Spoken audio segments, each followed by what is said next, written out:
I'm going to do exercise 13.2 probability. First I will give you a short introduction of second exercise 13.2.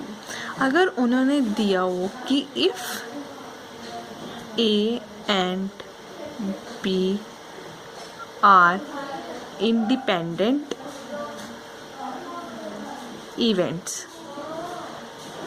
ये exercise इसके based ही है वो पूरी। तो अगर उन्होंने दिया हुआ A and B are independent events, उस केस में हमारा फॉर्मूला होता है probability of A intersection B equals to probability of A into probability of B. यही हमारा यहाँ पर मेन फॉर्मूला यूज़ होना है। पहले हमारा फॉर्मूला होता था probability of A by B का फॉर्मूला होता था probability of A intersection B upon probability of B. पर हम यहाँ पर जब भी इंडिपेंडेंट इवेंट्स दे हम ये वाला फॉर्मूला नहीं यूज़ करेंगे, हम सिर्फ ये वाला फॉर्मूला यूज़ करेंगे। आपको फर्स्ट क्वेश्चन से बताती हूँ कैसे करना है। First sum, if probability of A हमें दी हुई है 3/5 एंड प्रोबेबिलिटी ऑफ बी दी हुई है हमें 1/5, find probability of A intersection B if A and B are independent events. मैंने आपको बोल दिया जब भी इंडिपेंडेंट इवेंट्स आ जाए तो हमारे पास क्या फॉर्मूला होगा, probability of A intersection B equals to probability of A into probability of B. तो प्रोबेबिलिटी ऑफ, पहले हम ये लिख लेते हैं, प्रोबेबिलिटी ऑफ ए के हमें दी हुई है 3/5 और प्रोबेबिलिटी ऑफ बी के हमें दी हुई है 1/5। तो हमारा आंसर क्या आ गया, 3/25 is the answer. Now second some, if two cards are drawn at randomly without replacement from a pack of 52 playing cards, find the probability that both are black। उन्होंने बोला है हमें 2 कार्ड्स ड्रॉ करने हैं और without replacement. अगर हमने एक कार्ड ड्रॉ कर दिया, हमने निकाल लिया एक कार्ड, तो हम उसे दोबारा अंदर नहीं रख सकते। इसका ये मतलब है विदाउट रिप्लेसमेंट का। From a pack of 52 playing cards find the probability that both are black. ठीक है, पहले हम इसका मतलब है, बोथ का मतलब होता है हमने क्या निकालना है, probability of A intersection B. ठीक है, बोथ का यही मतलब होता है यहाँ पे। ठीक है, तो पहला हम इवेंट ले लेते हैं।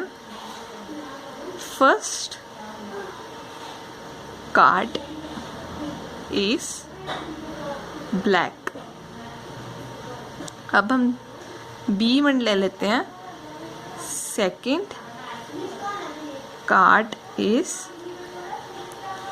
ब्लैक, क्योंकि उन्होंने बोला find the probability that both are black, इसलिए हमने ए बी इवेंट्स ले लिए। ठीक है, अब हम पहले प्रोबेबिलिटी ऑफ ए निकालते हैं। उन्होंने बोला अगर हम 1 कार्ड ड्रॉ, टोटल हमारे पास ब्लैक कार्ड्स कितने होते हैं, पहले ये देखो, ब्लैक कार्ड्स होते हैं हमारे पास 26।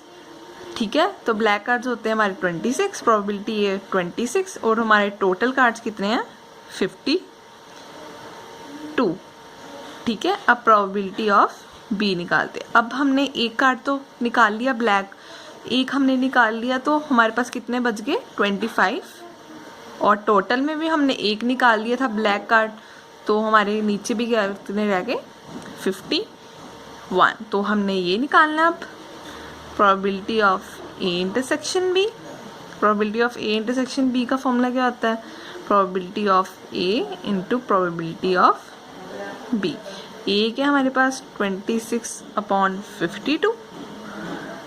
ठीक है ना, और प्रोबेबिलिटी ऑफ बी क्या है 25 इंटू 51, 36 2 52। तो हमारे पास नीचे आंसर क्या आ गया, 25/102 is the answer. A box of oranges is inspected by the examining 3 randomly selected oranges drawn without replacing. If all the 3 oranges are good, the box is approved for sale. Otherwise, it is rejected. Find the probability that box containing 15 oranges, out of which 12 are good, 3 are bad, will be approved for sale. उन्होंने बोला है अगर उन्होंने बोला कि अगर हम 3 oranges निकालेंगे, अगर वो तीनों के तीनों अच्छे आ गए तो वो अप्रूव्ड हो जाएगी सेल की, वरना वो रिजेक्ट हो जाएगी। उन्होंने बोला प्रोबेबिलिटी निकालो, अगर हमारे पास 15 ऑरेंजेस है उसमें से 12 हमारे पास अच्छे हैं और 3 हमारे पास बैड है। उन्होंने क्या बोला, हमारे पास 15 ऑरेंजेस है और उसमें से 12 गुड हैं और 3 बैड है। ठीक है, तो हम इसमें ये इवेंट ले लेते हैं, क्या लेते हैं, फर्स्ट ड्रॉन इज गुड। अब हम बी इवेंट भी लेते हैं, second drawn is good. C event लेते हैं, थर्ड ड्रॉन इज गुड। अब हम प्रोबेबिलिटी ऑफ ए निकालते हैं पहले। ठीक है, प्रोबेबिलिटी ऑफ ए, हमारे पास टोटल गुड कितने हैं, good first drawn is good वाले निकालने हैं ना हमने, 12 और हमारे टोटल ऑरेंजेस कितने हैं, 15। अब हम प्रोबेबिलिटी ऑफ बी निकालते हैं। एक ऑरेंज तो हमने निकाल लिया 12 में से, तो हमारे पास कितने रह गए, 11, और 15 में से भी हमने गुड वाला तो निकाल लिया, तो हमारे पास कितने रह गए, 14। ठीक है, अब हम प्रोबेबिलिटी ऑफ सी निकालते हैं। तो हमने 2 तो निकाल लिए, तो हमारे पास कितने रह गए, यहाँ से भी हमने 1 निकाल, इसमें से हमने 1 निकाला था 12 में से, अब 11 में से भी हमने 1 निकाल लिया, तो हमारे पास कितने रह गए, 10। नीचे से भी हमारा कम हो जाएगा तो 13। तो इसमें हमने निकालना क्या है, probability of A intersection B intersection C. हम कैसे निकालेंगे, probability of A into probability of B into probability of C. Probability of A क्या है, 12/15, और प्रोबेबिलिटी ऑफ बी क्या है, 11/14, और प्रोबेबिलिटी ऑफ सी क्या है, 10/13। ठीक है, अगर आप इसको सॉल्व करोगे तो आपका आंसर आ जाएगा 44/91 is the answer. A fair coin and unbiased dice are tossed. Let A is the event head appears on the coin and B is the event 3 on the die. Check whether A and B are independent events or not. तो अगर हम coin को toss करते हैं, unbiased die का मतलब जैसे हम लूडो नहीं खेलते, वहाँ पर 1 2 3 4 5 6 आते हैं ना, उसे बोलते हैं अनबायस्ड डाई। अगर हम कॉइन थ्रो करते हैं उसमें जहाँ हेड आएगा या टेल आएगा। अगर हम डाई थ्रो करते हैं जहाँ उसमें आएगा 1 2 3 4 5 या 6 आएगा। ठीक है, अब हम इसकी सैम्पल स्पेस बनाते हैं। इसकी सैम्पल स्पेस क्या बनेगी, देखो, H को 1 के साथ करूँगी, H1, फिर H2, फिर H3, फिर H4, फिर H5, फिर H6, फिर T1, फिर T2, फिर T3, फिर T4, फिर T5 एंड फिर T6। तो हमारी टोटल सैम्पल स्पेस कितनी बन जाएगी, 1 2 3 4 5 6 7 8 9 10 11 12। तो ए हमारा इवेंट क्या था, head appears on the coin, head appears on coin. Head appears on coin वाले कौन कौन से हैं, एक ये है, ये है, ये है, ये है, ये है, ये है, यहाँ तक सच। तो ये कितने हैं, लिख लेती हूँ, H1, H2, H3, H4, H5, H6। और हमारे पास बी इवेंट क्या है, 3 on the die. 3 on the die हमारे पास कौन कौन से, एक H3 और एक T3 है। ठीक है, अब हम पहले A इंटरसेक्शन B निकाल लेते हैं। इन दोनों में से कॉमन कौन सा है, हमारे पास एक H3 कॉमन आ रहा है। ठीक है, तो इसकी probability of A intersection B क्या होगी, ये 1 है, तो अपॉन टोटल आउटकम्स कितनी थी, 1/12। अब हम प्रोबेबिलिटी ऑफ A निकाल लेते हैं, ये कितने हमारे पास 6 है ना, तो 6 अपॉन टोटल आउटकम्स कितने हैं, 12। और प्रोबेबिलिटी ऑफ B निकालते हैं, B के हमारे पास 2 हैं और अपॉन टोटल 12 है। तो अब हमने independent check whether A and B are independent event, इसलिए हम पहले probability of A into probability of B निकाल लेते हैं। प्रोबेबिलिटी ऑफ ए क्या थी 6/12 और प्रोबेबिलिटी ऑफ बी क्या थी 2/12। ठीक है, तो इसकी कटिंग करते हैं 2 से, ये हमारे पास आ गया 1/12। तो आप देख सकते हो ये वाला इसके इक्वल है, तो लिखती हूँ probability of A intersection B equals to probability of A into probability of B, hence they are independent events. So this is the answer. I marked 1, 2, 3 in red, 5 or 6 in green is toast. Let A be the event number is even and B be the event number is red. Are A and B independent? तो हम पहले sample series बना लेते हैं। हमारी क्या बनेगी 1, 2, 3, 4, 5, 6 बनेगी ना। ठीक है, हमारी टोटल सैम्पल स्पेस कितनी होगी 6। उन्होंने इवेंट क्या बोला हमें, नंबर इज इवन, तो इवन नंबर हमारे कौन से हैं 2, 4 एंड 6, तो लिख लेते हैं 2, 4 एंड 6। और बी इवेंट क्या है हमारे पास, नंबर इज रेड, तो हमारे पास रेड वाले कौन से थे 1, 2, 3, तो हम लिख लेते हैं 1, 2 एंड 3। तो पहले हम ए इंटरसेक्शन बी निकाल लेते हैं। इन दोनों में से कॉमन क्या आ रहा है, एक 2 ही आ रहा है ना। अब हम इसकी प्रोबेबिलिटी निकाल लेते हैं। Probability of A intersection B 1 है ना, 1 अपॉन टोटल क्या है 6। अब हम प्रोबेबिलिटी ऑफ ए निकालते हैं। प्रोबेबिलिटी 1, 2, 3 है अपॉन टोटल क्या है 6। प्रोबेबिलिटी ऑफ बी निकालते हैं, किया 1, 2, 3, ठीक है, और टोटल क्या है 6। तो अब हम are A and B independent, मतलब पहले हम probability of A into probability of B निकाल लेते हैं। प्रोबेबिलिटी ऑफ ए क्या है 3 × 6 और प्रोबेबिलिटी ऑफ बी क्या है 3 × 6, तो हमारे पास आ गया 9/36। इसकी कटिंग करेंगे तो 1/4।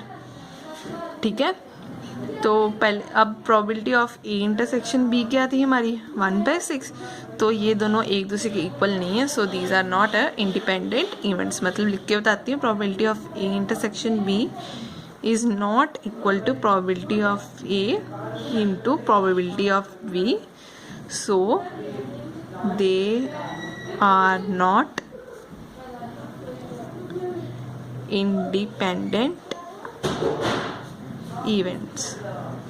So this is the answer. So if E and F are the events with probability of E हमें दी हुई है, F और D हमें दी हुई है, and probability of E intersection F हमें दी हुई है, and R E and F independent events हैं या नहीं, तो इसलिए हम probability of E into probability of F निकालते हैं। probability of E क्या 3/5 और probability of F क्या 3/10। ये हमारे पास क्या आ गया 9/50 और probability of E intersection F क्या दी हुई है 1/5, ये इसके इक्वल नहीं है, so they are not independent events. Probability of E intersection F not equal to probability of E into probability of F, so hence E and F are not independent events. This is the answer. Now 7 sum. Given that events A and B are such that probability of A हमें ये दी हुई है, probability of A union B हमें ये दी हुई है, probability of B equals to P दी हुई है, find P, हमने value of find करनी है P की, if they are mutually exclusive and हमें second part दिया हुआ है independent। पहले हम mutually exclusive का मतलब क्या होता है ये देखो ध्यान से। mutually exclusive होता है A इंटरसेक्शन B हमें क्या दी हुई है 5, इसका ये मतलब होता है। अगर इसकी प्रोबेबिलिटी देखें, probability of A union B क्या होगी 0 ही होगी ना, क्योंकि 5 का मतलब है कुछ नहीं है, तो इसके मतलब ये 0 होगी। ठीक है, तो उन्होंने बोला find the value of P।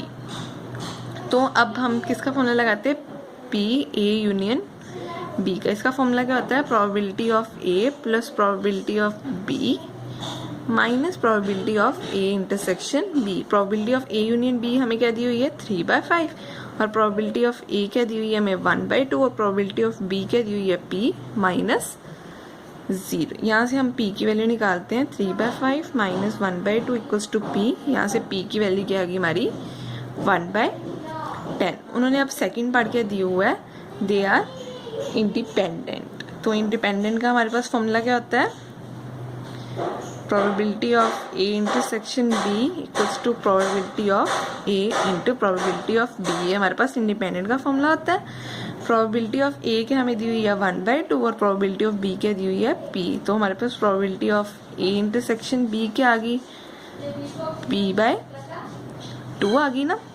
तो अब हम यहाँ से p की वैल्यू निकालनी, तो हम ये वाला फॉर्मूला लगाते हैं। Probability of A union B का फॉर्मूला क्या होता है, probability of A plus probability of B minus probability of A intersection B.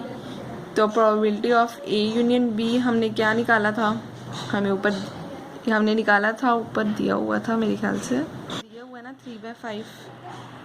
और प्रोबेबिलिटी ऑफ ए क्या थी 1/2 और प्रोबेबिलिटी ऑफ बी क्या थी p और probability of A intersection B क्या निकाली हमने -p/2। तो हम यहाँ से p की वैल्यू निकाल लेंगे 3/5 - 1/2, ये आ गया p/2, इन दोनों का एलसीएम लिया तो p/2 इक्वल्स टू 1/10। यहाँ से हमारी p की वैल्यू क्या आ गई 1/5 इज द आंसर।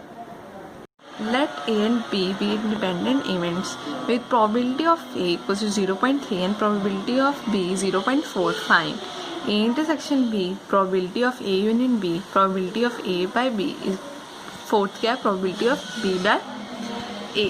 तो पहले हम probability of A intersection B find out करते हैं। probability of A intersection B का फॉर्मूला क्या है, probability of A into probability of B। Probability of A हमें क्या दी हुई है 0.3 और प्रोबेबिलिटी ऑफ बी क्या है 0.4। तो इन दोनों को मल्टीप्लाई किया होगा 0.12 इज द आंसर। अब हम probability of A union B निकालते हैं। Probability of A union B का फॉर्मूला क्या होता है, probability of A plus probability of B minus probability of A intersection B. Probability of A क्या दिया हुआ है 0.3, बी क्या है 0.4 माइनस ए इंटरसेक्शन बी क्या है हमारे पास 0.12 हमने निकाला ना अभी।